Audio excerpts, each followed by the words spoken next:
All right, you bunch of yahoos, strap yourselves in for another episode of Dan and Don's Toxic Masculinity. In other words, shut up, sit up, and pay attention. Like, I watched both of you guys get in the octagon.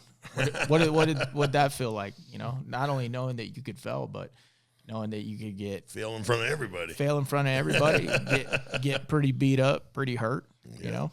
Yeah, it didn't feel good all the time. Oh man, that's funny. Yeah, I still remember watching that fight of you with that big Asian dude with the Takayama blonde hair, dude. Right. Oh, that's again the most viewed match in combat history. I was just like, what the hell is going on here? This is fantastic.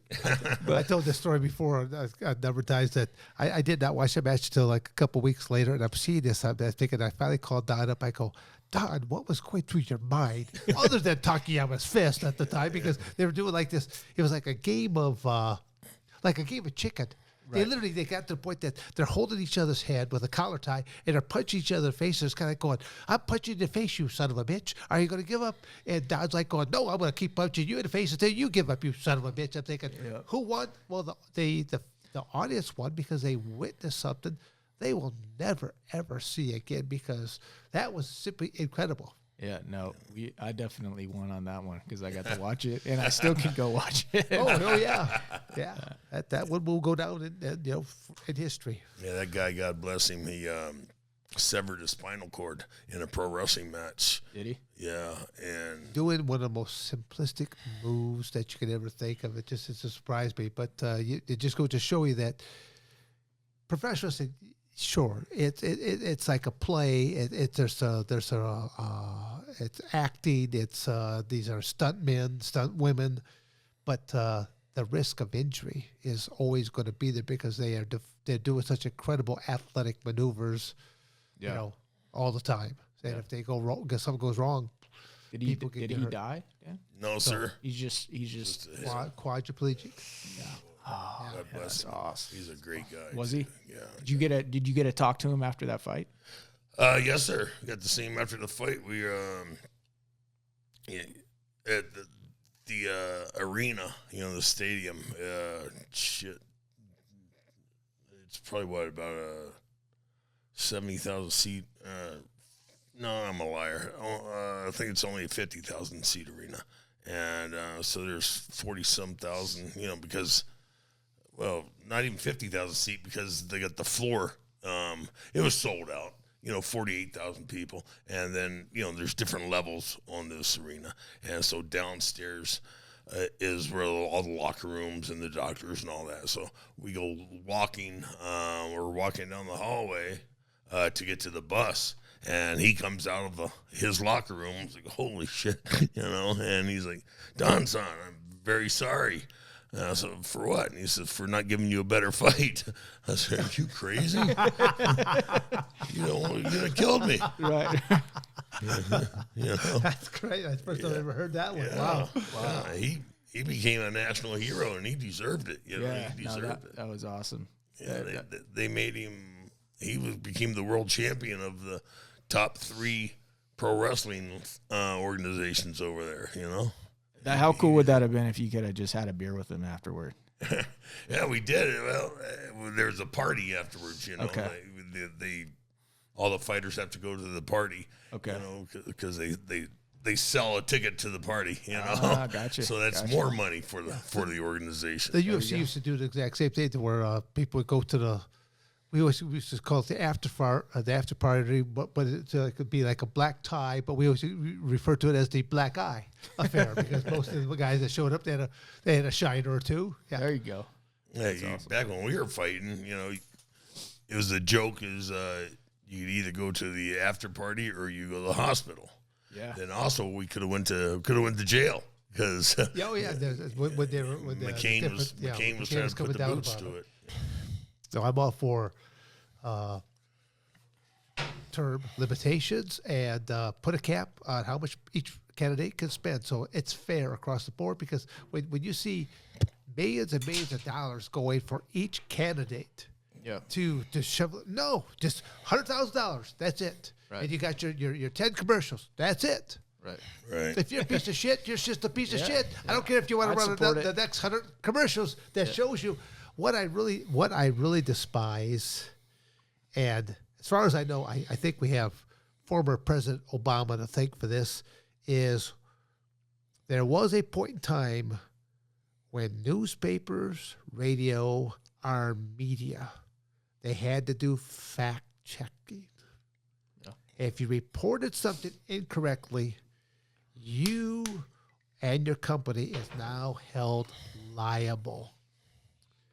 To where now you have people that out and out just blatantly lie. Yeah. And there's no accountability for them lying. Who voted on this one? Who ran this one through? I mean, again, was this all Obama's doing? I've just was told if this happened underneath Obama's reign. Yeah, I'm not honestly sure about that, but I do know that so much of the quote unquote news is just straight up propaganda. But I will tell you this: over the last couple years, you had that one thing go down with Nick Sandman, where it was that rally, and he was accused by the media of disrespecting I think it was that Indian guy or whatever, and they were lying about it, and he ended up getting a settlement of I think it was over $200 million. And then now you got Kyle Rittenhouse, who has just hired the same lawyers that he had. And so that's good to see. I like seeing these corporations that have become fake news or propaganda machines actually get hammered for, they've been untouchable for so long. Right. It's good to see that for sure. Absolutely. Will they change their ways? I doubt it. Yeah. But we'll see. As long as people keep buying their damn paper, or buying the commercials, Well, their ratings are in the tank. Their ratings are CNN's ratings are in the tank. And good, they should be. They're garbage. Yeah. A lot of people's ratings are in the tank. And I think that's one of the cool things about having a bunch of, media like this, even, a podcast where people just realize that, hey, I can't get the truth over there anymore because they have no more integrity. But, I'll go listen to these guys. These clowns. Yeah. Go ahead. We knew you were going to say it. I saw it. I heard you formulating the word. These guys. Nah, dude, I'm gonna watch my P's and Q's around a couple of UFC legends. Yeah, you got to respect your elders. That's right. Watch it there, Don. Watch it. His grandfather told him that when he was 4 classes behind you. Right. So I mean, Eli, you're running on the conservative Republican format. Yes, sir. Okay. Yes, sir. I'm an America First candidate, I love this country, man. I'm definitely big on securing the border. My number one thing, though, is definitely election integrity. I think that when I look at it, I triage it like what's going to kill us first. I think if we don't get our elections tightened up, that's it's going to kill us really quickly.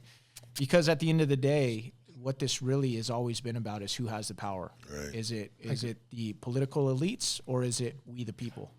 And if we don't, and honestly, it's not even about whether my guy wins or not. It's about all of us believing that our elections are tightly run, secure, and at the end of the day, when an election is final, we can both walk away, Democrat, Republican, Independent, and say, okay, that's who won.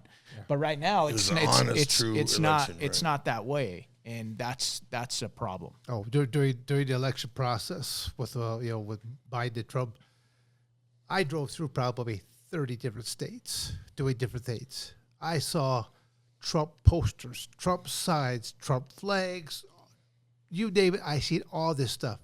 I think I see 2 Biden-Harris yard signs. Yeah, nobody was fanatic. Nobody was fanatical about Biden. I mean, the guy didn't know where he was half the time.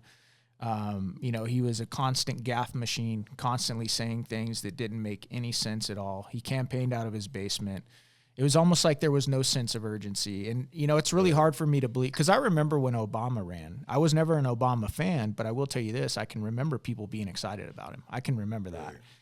And it's just really hard to believe with everything that we saw go down during the election and even before the election, knowing that watching folks in the media say, hey, stay away from the elections, they can be super spreader events. Just knowing that there were going to be more, not absentee ballots, but more mail-in ballots in our elections than there ever had been before. You know, that is prime time for fraud, and everybody knows it. There's a lot of countries around the world that don't even allow that because of just all of the, you know, potential for fraud it creates. And so, well, like Afghanistan, you know, they get ink thumbprint. You know, I mean, how come we're not doing that? Yeah, well, they're ahead of us. I think there's a lot of people that don't want secure elections. I think there's a lot of people that want our elections to be wide open to create the opportunity for fraud. Right. And honestly, guys, it's when I look at it, even most Democrats, most Democrats, I would say, aren't radical leftists. They're not radical leftists. You know, we may disagree on, you know, plenty of things, but I don't think even most of them want socialism, right? And that's where this radical leftist party is going. Right. They're going towards socialism.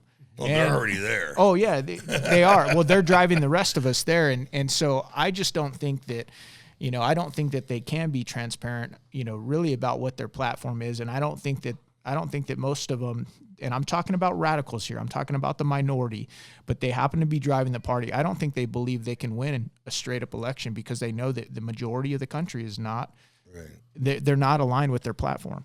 Well, look at the shit that's going on now with grocery stores being half empty, you know, the supply chain being worn out. That's socialism and communism, people. I mean, if you're happy, you know. And inflation, when you look at the price of food and goods, gasoline, it's skyrocketing, yes. Pack your shit and go somewhere else because I don't want it in my country. I don't want it here either. And, you know, inflation, that's something that we're definitely going to have to deal with sooner or later. I mean, if you could just print your way out of debt, if you could print your way towards prosperity, every country in the world would do it.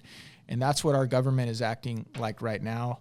And it's just, it's really unfortunate because at the end of the day, you know, the little guy is the one that pays the most. The little guy that lives paycheck to paycheck, that shows up at the gas pump or goes to buy a gallon of milk, that's who pays the most. And it's unfortunate to watch so many, you know, politicians and what I would call elites who it doesn't really matter if gas doubles in price. They're so wealthy, you know, it doesn't really matter. They're not driving a car in the first place. They're being chauffeured around. Exactly. Yeah. Right. Yeah. Exactly. They're not. They got an expense account. You know, I bet when you get there to D.C., you'll find out you don't have any expenses. You know, your housing is going to be paid for, your meals will be paid for. You know, your fuel will be paid for because you have a chauffeur. You'll be wined and dined by special interest groups. Yeah. Well, you know what? If that's true, and I don't, you know, I'm sure there's going to be perks, but I'm taking my friend Don Frye to dinner better be paid for. Too, you know? I'm going to make sure take this guy. Yeah, no, I'm going to take this guy. I'm going to on their dime. I'm going to take this guy, and you can bring this old fellow with you too. We'll go out for a nice steak dinner, dude. Because you know, if you're making the rules, you're going to make the rules to benefit you. You know, and that's why. Yeah, that's why there's you know, it's unfortunately it's human nature. So if you can start flooding the zone with men and women with integrity and character, which is what I keep coming back to. If you can get more of us in there, it's just going to be better. It's going to be better. It doesn't mean that I don't think that any government's ever going to usher in some utopia just because I believe we're all sinners and we're all screwed up anyway. But I do think, you know, I'm really hopeful that more and more people that love this country, we're willing to die for it at some point, you know, are realize what's going on and are willing to, go serve again. I didn't realize when you said earlier all the different former military personnel that are actually going into seeking out different elected type of offices. I think that's fantastic because, again, you served, whether it be for a 4-year or more type of time frame, you are there. You went through boot camp. I mean, I look at that. Our generations, different generations of people in the United States, they don't have any, they're not really squared away in life. Right. And I think that, again, that's what I said before, where I think high school graduates should go into military for at least a minimum of 2 years before going doing anything else, because for 2 years, let somebody really yell at you, make you make your bed, and clean up. Well, they don't do that anymore, Dan. But they get stress cards, right? Oh, yeah, They'll have fucking stress cards. So my mom or dad is called a timeout. No. You get a timeout. No, when you're in basic training, if you're upset because the DI's yelling at you, you can hold a stress card and he's gonna back off, right? I've heard that. Okay. I've never I've never heard of this, but I've heard it. Is this true? Yes, I've heard it. I've heard They've it. changed it. They've changed basic training so much. And meanwhile, and this is where it gets scary, guys. Meanwhile, the Chinese, the Russians, they're not doing any of that they're crap. getting tougher, yeah. And I don't know if you guys saw this story this morning, but I was going through my news feed this morning. I saw that one of the top Iranian generals was at a Soleimani Remembrance Day. Soleimani was, I think that was his name. The Trump, the guy that whacked. Yeah. He was in the chief of like the Quds Force or whatever. Yeah. And President Trump killed him. Killed him overseas. And so this top Iranian general just said at the rally that we are going to strike the U.S. so hard within the U.S. that they'll never forget, the revenge that we're about to inflict on them. He said it publicly, and it's like, after watching what happened with our pullout of Afghanistan, knowing that we don't have a southern border, knowing that the Democratic Party has been trying to defund the police, watching Merrick Garland, who's the head of our Department of Justice, say that parents are domestic terrorists for showing up to school board meetings and saying that, getting fired up because they don't want their kids to be taught critical race theory and all the other crap that goes on in academia. Do you guys have any faith that we're going to be able to stop that attack from coming? I don't. No, I mean, how many people already slipped across that border to where when it comes time to launch that attack internally here in the United States, it will happen. Oh, I totally agree with what you're saying. 4 years ago, they picked up a couple of Middle Eastern guys down there in Patagonia.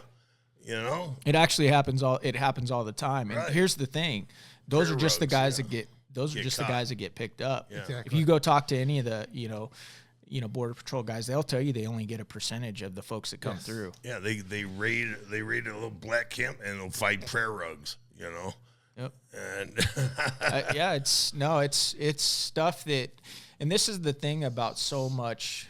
This is the thing about so much freedom and prosperity that we've had here is that as athletes, you guys, and fighters, you guys understand this probably better than most. But if you're living on easy street all the time, if you're never getting in there sparring, getting your tail whooped, never dealing with adversity, when you're not going to be ready.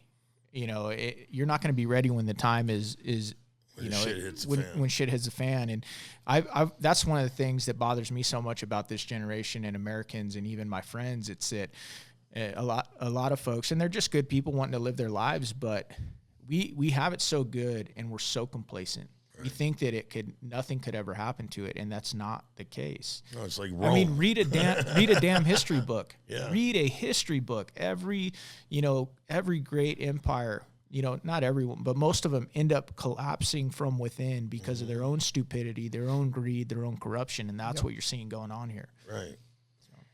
Well, again, you have to take a little bit of grain of salt, the educational system inside the United States. I mean, when you look at what is being taught, I have I started off in construction engineering at Arizona State for the first couple of years. Then I switched over to College of Technology. Basically, I'm a shop teacher. or is a glorified teacher. I've done a lot of substituting at all kinds of schools. I am shocked what is being taught. But when you look at something, again, because I get brought a lot of time as being the physical education. I don't know why I'm labeled as a PE teacher right there, but I've done a lot of physical education substitute. And I am shocked what is being left for me to do. I'm thinking, this isn't even a physical activity. Right. And like the first time I walk into the schools, I don't know. I'm walking into a gym. There's a couple other classes taking place. I don't know who's all my students. I pull up my whistle, hit a couple blasts. I'm like, I'm a substitute teacher, Dan Severn here right now, and I'm here for Mr. Smith or whoever. And I'm like, if you're part of Mr. Smith's class, get your little pork chop bodies over here. And I'm like, and I see people that are straggling. I'm like, and I blast a couple more times. So I go, chop, my little pork chops. I said, today, boom. It's like going, and they're like going, and then literally then the teacher's like, the other teachers are watching me like going, afterwards they're all done because it was probably the most activity I've ever seen ever out of a class. Right. And they're like going, how'd you do that? I go, well, the difference is here, I'm a sub. You need this job, and there's a possibility you could get fired. Right. I'm not. Right. I'm not scared at all. They're paying me for my day because who else is going to babysit these little turds? Right. You know, it doesn't hurt that he's like Dan. Yeah. Well, Dan but Severn, again, former UFC legend, dude. I didn't have. I mean, that doesn't I didn't have factor that into stuff it going at all. there for me. Can you imagine having this guy show up to your class? I'd Dude, probably piss myself. I know. I'd be like, do they ever recognize you or say, but hey, that were was you a UFC guy? Well, I mean, when I started doing that, I mean, it was when I was still a substitute teacher when I was actually starting to participate. Okay. So like the very first time I ever did my very first sub, I kept thinking, you know what happened when you had your first sub? Yeah. And then you what are you going to do that day? Nothing. Right, it'll be like read these few pages, answer this. That's what you're going to do. Right. So I got into the classroom early. I wrote my name up on the chalkboard, Mr. Severn. That's all I put. So I just sat there and I'm waiting for it as the class is filing in. I'm seeing all the young bucks that come in, they're high-fiving each other, stuff like that, knowing they ain't going to do diddly squat today. Right. So as soon as the second bell rings, I slowly start to get up. I go, morning class. I'm your substitute teacher, Mr. Severn. I said, if you have a hard time pronouncing Severn, you call me Mr. S or Coach, because I've been a coach most of my life. If you want to know more about me, you can go to I went to chalkboard. You go to my website, thebeast.com. Every high school has got a little computer lab. Yeah. They're like, who's this guy? He's a UFC fighter. He's a professional wrestler. He's an amateur wrestler. He's like this, that. And they, like as a day, by lunchtime, it's all over the school. Yep. And the first brave soul, like after, when the afternoon classes, he finally raises his hand. He's like, Mr. Severn, you're not allowed to lay hands upon us. And I'm like, au contraire. Right. There will be repercussions if I should lay hands upon you. So rest assured, if I should lay hands upon you, I'll make it worth my while. There you go. Are you feeling lucky? You go with the Clint Eastwood line there at that point in time. Best behaved class all year, Don. That's it, man. But at the same token, I understand from their perspective because going to college, I have had some good, high school, college. I've had some good teachers, and I've had some terrible teachers. They should have been working at the local mortuary because no one's going to complain about them there. Right. But I tried to learn from the good teachers. So as a sub, it was always read this, answer these questions. So I'm like going, no, we're going to either succeed or fail as a group. So go right down the line. You read the first paragraph, second paragraph, all the way down, and come right out. So right after I make a check mark, so I'm thinking, oh wow, this cat can't read. Make a little check mark right here, so that when it's all done, it's kind of going like Jimmy, Tom, and I need to see you three. Then I have a quick little heart to heart. You need to learn to read. Yeah, reading will open up the world to you. So you can understand a lot of other things, but then you're gonna realize I've got the answer key there too. Right. So like the first time that we're doing answer these questions, I basically what it was. I said I asked them a question, and then one of the kids gave the correct answer. I go, you're wrong. It was this. And literally, they're all dumbfounded. They're looking at each other. I go, what's wrong? And they're like, they didn't know what to do. And I go, and finally, I'm like, well, what's wrong? You seem like you don't agree. And finally, we'll get one brave soul. They're like going, well, you're wrong. Well, why am I wrong? And they gave me a restaurant. I go, guess what? You're correct. It's okay to disagree with someone. Disagree with someone with some facts, some figures, some information behind it. And you at your young age, a lot of time, all you do is like, you're wrong because you're stupid and you're ugly. You know, I mean, there's no rationale or stuff like that. Democrat. But so No, you're a racist. Yeah, you're a racist. So I was big about, they simply knew that when I came in, like they're excited when I came in because they know I came on because Mr. Severn's here today. So this guy going, well, how is he going to trip us up today? This guy going, they had to use their mind for the first time ever. They like to have my class down. The 1 hour class, fly right by. That's awesome. Yeah. But that's knowing how to teach. Yeah. That's all. Don, are you a cat guy, man? Yeah, I like cats. What kind of cat you got there, bud? Old. This is Sandy. She's about 16, 17 years old now. Does she go outside? No. You could see that dog between his dog Quinn and his cat Sandy here right now. Yes. There's two big hawks that live over in that big tree over there, and sometimes they hang out in the tree right here, the two trees right here in my front door, and then there's a big old antenna over there, so they circulate, around there. And then when the hawks go to bed at night, a couple of big old owl takes the perch up on that antenna. Yeah. So we've lost a lot of cats living here. Really? Yeah. But they had a great life until that happened, Right. I mean, most of the time you go down to the pound, we won't let you take a cat because you live out there. Well, yeah, but what the fuck? They're going to have a fun life, but better in life than they're going to have here in the pound. That's for sure. It might be short, but it would be fun. That's right. It's like. That's right. People ask me, hey, you're kind of banged up, I mean, would you do it again? Hell yeah, I'd do it again. Right. I had a fun time, What's that quote? All men die, some men never live, right? Right, absolutely. There you go. Absolutely. Man, I'll tell you what, I heard you on what, KNST? Garrett Lewis, man. Garrett Lewis. Yeah, you charged me up that day. I was ready to run through the wall. There you go. That's what we need, man. You had me charged. I was going to go down there and put my name down as a candidate down there in southern Arizona. We'd be in a better spot. We'd be in a better spot if this guy was running, man. No, and that's honestly what it's about to me. Like, I know I'm not the greatest candidate of all time, but it's like we need, I think, so many good men and women. They don't want to put themselves through the ringer. Right.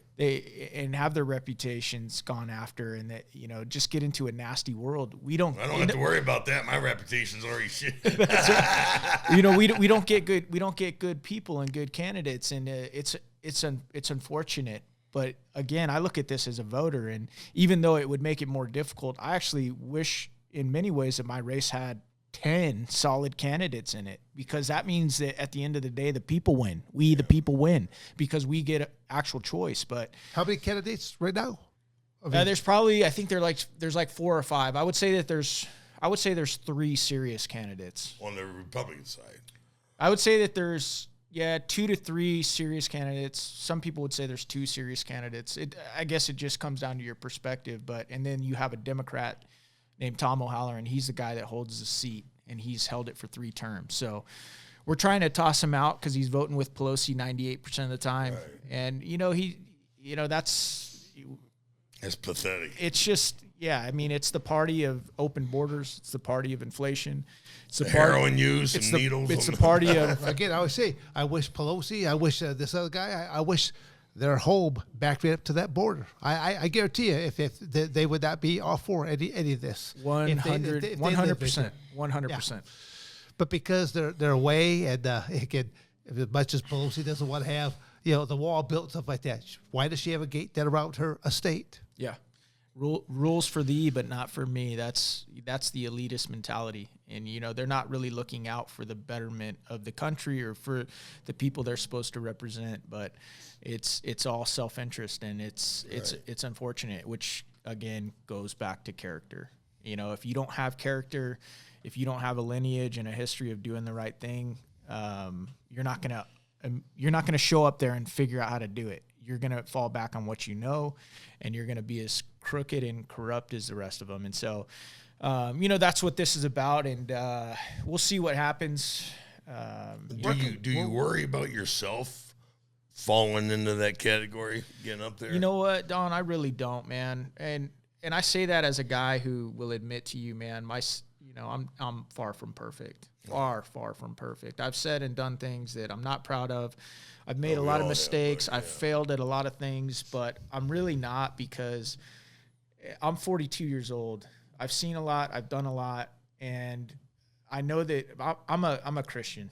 My faith is really important to me. And I know that this life, this world isn't about me. Right. And knowing when you start from a foundation like that and a baseline like that, it makes it really easy to give others the credit. And sometimes, you know, just try and serve other people and better other people. And that's what I'm really going into. And so I think about my legacy a lot. I don't know how much you guys end up, you know, thinking about your legacy, but I like to think about my funeral. I like to think about who's going to show up, who's not, what's going to be said about me, what's my legacy going to be. And if, you know, whether I don't really care if I go down or, you know, have a ton of money, but I really want people to say about me at the end of my life that Eli was a good dude. He loved this country. He loved people.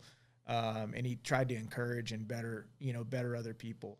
And because those are my goals, you know, and just fighting for this country I love that, you know, had to be fought for so we could be here today. I'm really not too worried about it, man, because first of all, I don't want to be there necessarily in the first place. Secondly, I've already, you know, as an entrepreneur, I've already experienced a little bit of title. I've already experienced a little bit of money. And I know that those things don't bring you happiness or fulfillment anyway. Right. You know, I mean, and I'm not saying that, you know, I think that making money is a bad thing. I don't think it's a bad thing. I think when it comes down to a lot of people demonize people that have been successful. And I think that money doesn't change who you are. It just amplifies who you already were. It exposes you. If you were a good human being and a generous human being and you come into money, that just means you're going to give more money away. If you were a turd and you were broke and then you come into money, you're just going to be a more flamboyant turd who you know, and I see that all the time with, you know, celebrities and athletes. But I also see people, you know, some of the best people I know are some of the wealthiest people I know, and they give and they give and they give and they give. And it's like, so I'm not super worried about it just because I know what motivates me. You know what I mean? And so I'm not super worried about it, but it is something I do think about because like I said, I'm flesh and blood. You know, I've done stupid stuff, and it's something that I think that we all need to be our biggest critic, and we all need to definitely watch out for getting tripped up by foolishness. Right. You know. Thank you for watching another episode of Dan and Don's Toxic Masculinity. You better like, subscribe, and share, or I'm going to come to your house.